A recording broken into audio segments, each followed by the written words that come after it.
Hey everybody, I don't know if this is going to be just a lone video by itself or the first in a series that I'll upgrade whenever I get around to it, but I've been meaning to clean out some of my closets, and I cleaned out one and found one box of stuff that I've been saving for, I don't know, 30 plus years, Beatles stuff. And I can't believe some of the stuff I found some of it I'd forgotten I had. You know, I like a lot of people, if you're a collector and you have a lot of memorabilia or collectibles, you know, it can get out of control sometimes. And I'd reached points in my life where, you know, I said, that's enough collecting. But thanks to you people, thanks to the friends I've met on the vinyl community and people that I associate with here, you've helped me get the torch and light the fire, so to speak, for me wanting to collect again. And I'm very happy I saved a lot of these things. Here's the story, basically. It starts with this Beatles Tour Book, which I just picked up this morning. It's one of, I believe, 3 tour books that the Beatles released. I'll show this in a separate video later on again about the new Beatle acquisitions.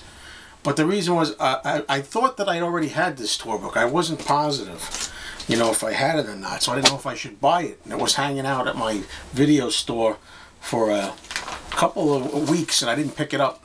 And I said, I think I might have 1 or 2 of the tour books, but it's been so long I forgot if I have any or which one. So I went into my closet, and luckily I found out I had the other 2. These are the other 2 tour books.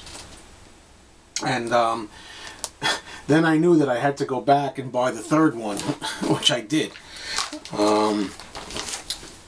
And while I had this box out of the closet, dusting it off, I found things I'd forgotten I had, like this early photo of George, John, and Paul. Or Paul, depending on what angle you're looking at. Look at how young they are in there. I got this at one of the Beatle conventions years ago. A nice copy of it. I didn't even realize I'd forgotten that I had a copy of Ringo Starr and his all-star band the very first time they played in '89. I saw him live for the first time. I actually had a tour book.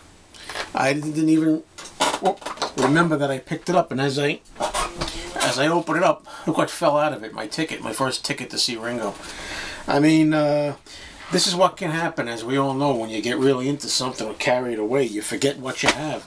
I didn't even remember that I had this, the Paul McCartney New World Tour. It's a little paper bag, and inside you have the actual tour book, which I don't know if this was 1993. I'm losing my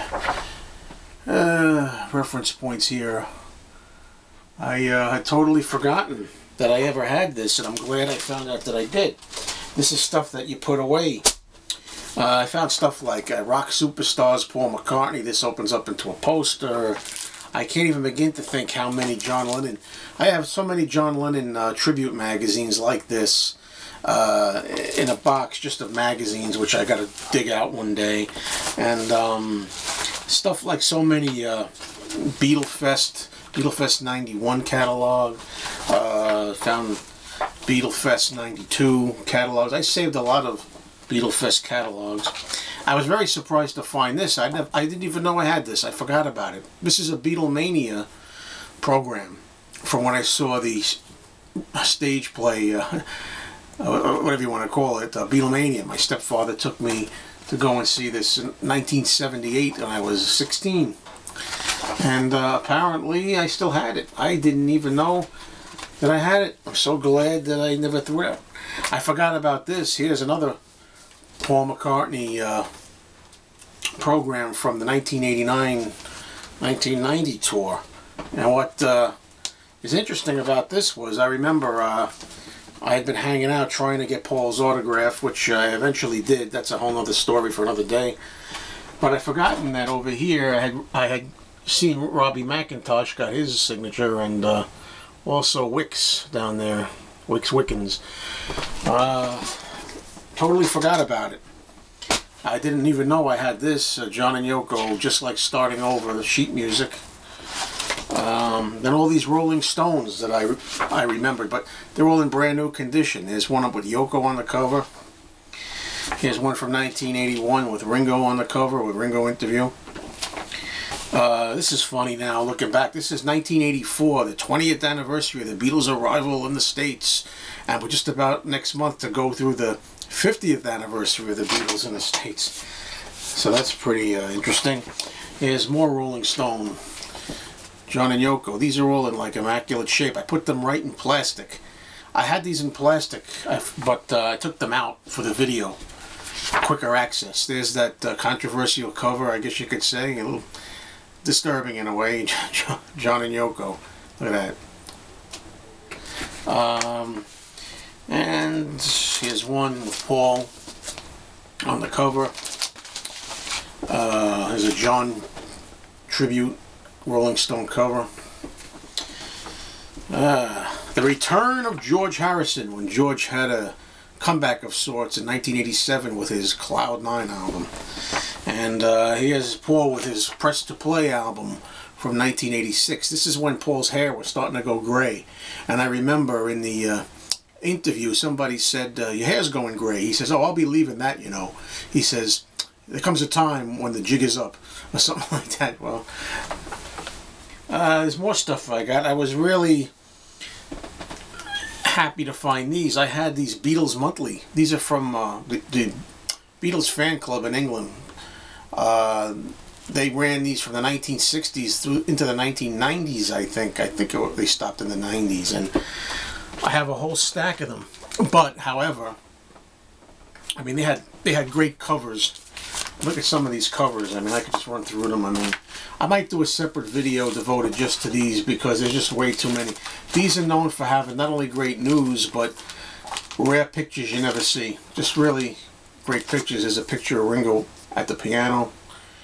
But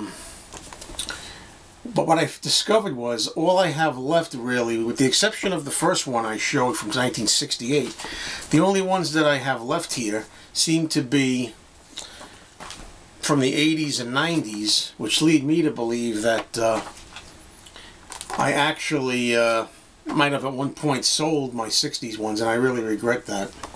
I mean, there's pictures of the Beatles in the studio in color, you know, like 67 or 8. I mean, you know, things that you don't really, you never saw pictures like that. So I'm going to have to make maybe a special series on these.